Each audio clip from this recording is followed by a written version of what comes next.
ज्ञानेश्वरी वाचन आधुनिक मराठीत सरळ अर्थासहित भाग 5. गणपतीचं वंदन झालं. पहिला अध्याय चालू आहे. गणपतीचं वंदन झालं त्यानंतर गणपतीमध्ये कसं कसं सगळं अध्यात्म साठलं आहे, कसा आपला धर्म साठून राहिला आहे ते पण सांगून झालं. शेवट हे सांगितलं 20व्या श्लोकापर्यंत माऊलीने की अ उ म हे गणपतीचे 3 भाग आहेत. त्या भागांचाच ओंकार आहे. म्हणजे ओंकाराचे भाग आहेत अ उ म, तेच गणपतीचे शरीराचे भाग आहेत. म्हणजे हा ओंकार हा गणपतीमध्ये कसा एकवटला आहे हेही सांगून झालं. आणि आता आपल्याला जायचं 21व्या ओळीकडे. भाग 5 अध्याय 1. आता अभिनव वाग विलासिनी जे चातुर्यार्थ कला कामिनी ती श्री शारदा विश्वमोहिनी नमिली मिया. आता शारदेचं नमन करते.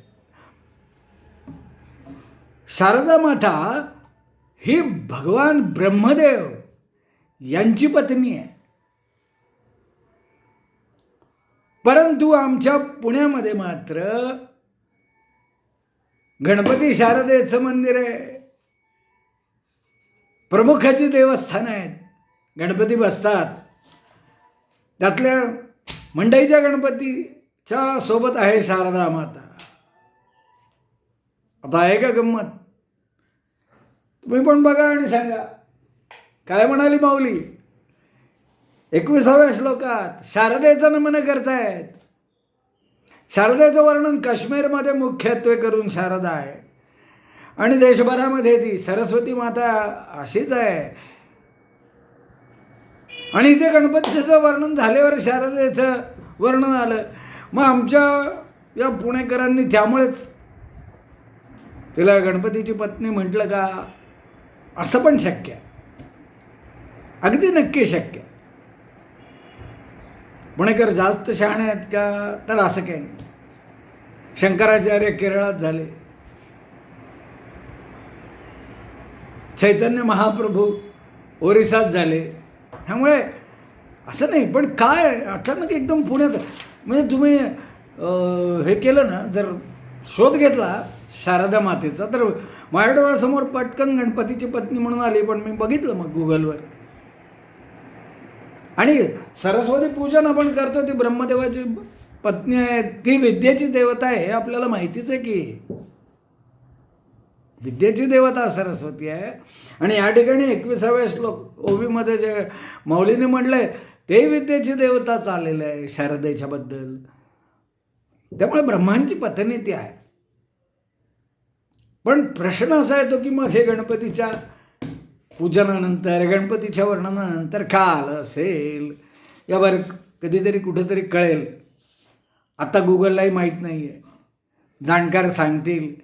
कदाचित माझा व्हिडिओ ऐकणारे खूप जाणकार लोक आहेत. त्यांच्यापैकी कोणाला माहिती असेल तर जरूर सांगा की गणपती वंदनेनंतर शारदेचं हे आलं कुठून नमन.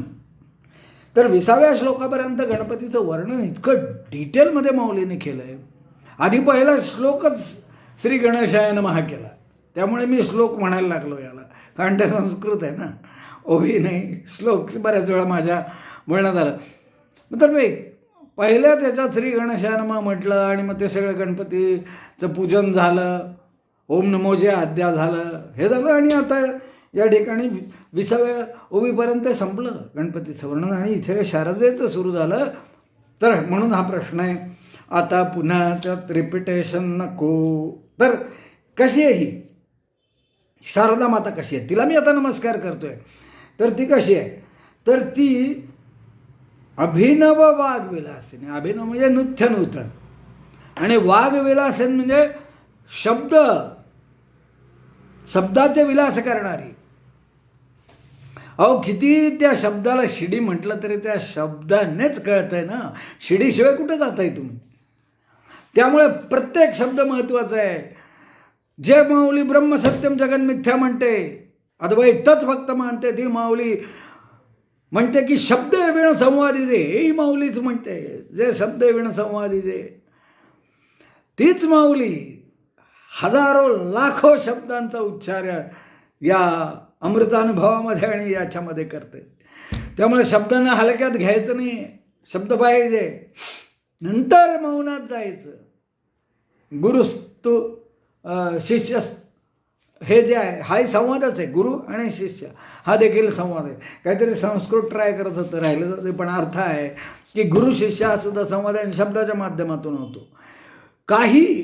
काही असतात शक्तिमान की जे फक्त हात ठेवून किंवा हे करून शब्दाशिवाय ज्ञान देतात, पास ऑन करतात, तर ते वेगळे, त्यांचा आत्ता विषय नाही. तर ही शब्दाची अधिष्ठात्री देवता आहे शारदा, तिला नमस्कार आहे. ती कशी आहे तर ती चातुर्यपूर्वक अर्थाची कला दाखवणारी आहे.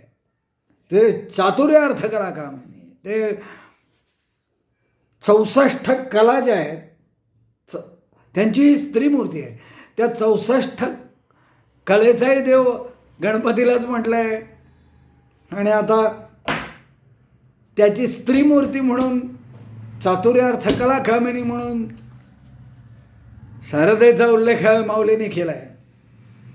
असं तर ती काय आहे तर विश्वमोहिनी आहे, विश्वाला मोहात पाडते.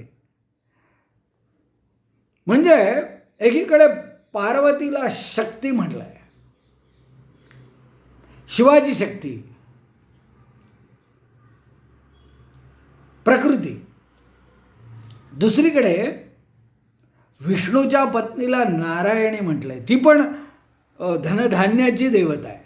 म्हणजे ती पण थोडं भौतिकतेकडे आलं. पार्वती पण थोडी भौतिकतेकडे आहे. अभेद ते अमृतानुभवात तुम्हाला बघायला मिळेल. आहे अभेद, दोन वेगळं नाही आहे, पण थोडंसं जेव्हा पलटी मारली ना, म्हणजे ते जरी असलं तरी थोडा फरक झाला ना, तर ती प्रकृती आहे. तसं नारायणी आहे, पण काही ठिकाणी नारायणी सर्व इति म्हटलंय. हे मी मागे एका व्हिडिओत सांगितलं आहे. नारायणी म्हणजे विष्णूची पत्नी, तर ती लक्ष्मी आदी भौतिक गोष्टींची देणारी अशी आहे. तर त्यामुळे विश्वमोहिनी इथे पण म्हटलं आहे. म्हणजे ब्रह्मदेवाची पत्नी जे शारदा आपण मानलं, कारण बहुतांश पुराणादींमध्ये ते तशा अर्थाने चाललं आहे. देशातही अनेक ठिकाणी आलं आहे. काश्मीर हे तिचं मुख्य स्थान मानलं. तर ती जी माऊली आहे तर ती अशी थोडी मोहात पडते. शब्दाची माथा आहे ना, ती ज्ञान देते. शब्दामधून काय होतं, ज्ञान देते. तर ज्ञान देत असतानाच ती मोहात पडते, कारण वर्णन बऱ्याच वेळा सगळ्या विश्वाचं येतं. भ्रांती उत्पन्न करते आणि मग सांगते की बाबांनो करा ध्यान, करा आराधना आणि समजून घ्या ओरिजिनल काय. हे शब्दातून तीच सांगते ना, दुसरं कोण सांगते.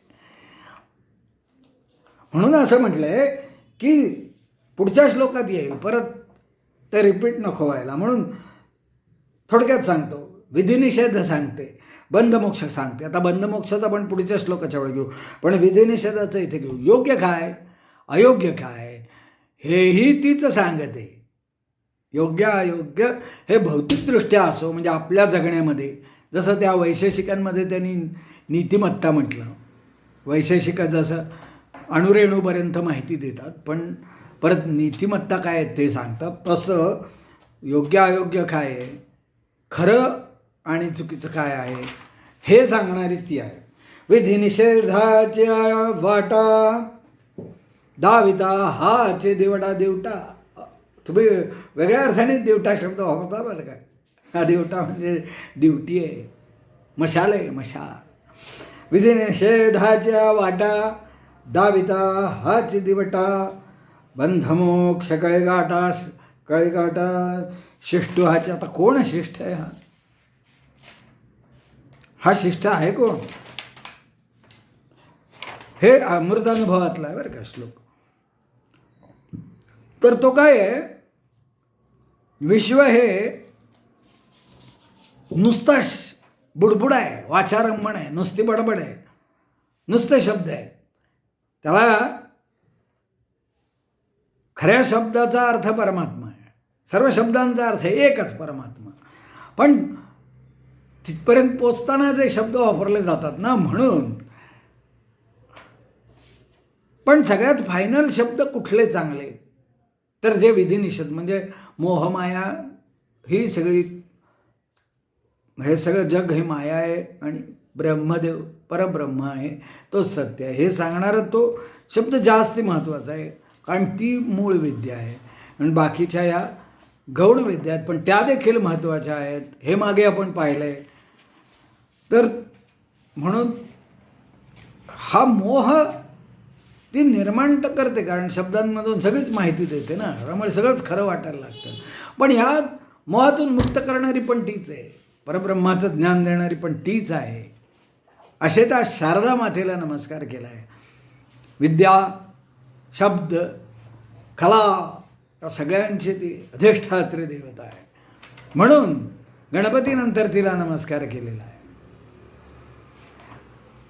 मज हृदय सद्गुरू, आमचं सद्गुरू एकच. सद्गुरूबद्दल थोडासा मी डिस्क्लेमर देणार आहे, दिलाही असेल, परत देणार आहे, की आमचे हे गुरु आता एकच आहे. आम्ही काही गुरु केले, आम्ही म्हणजे कोणतरी मोठा नाही, मी काही गुरु केले, पण मला काय खरं ते मनापासून झालं नाही.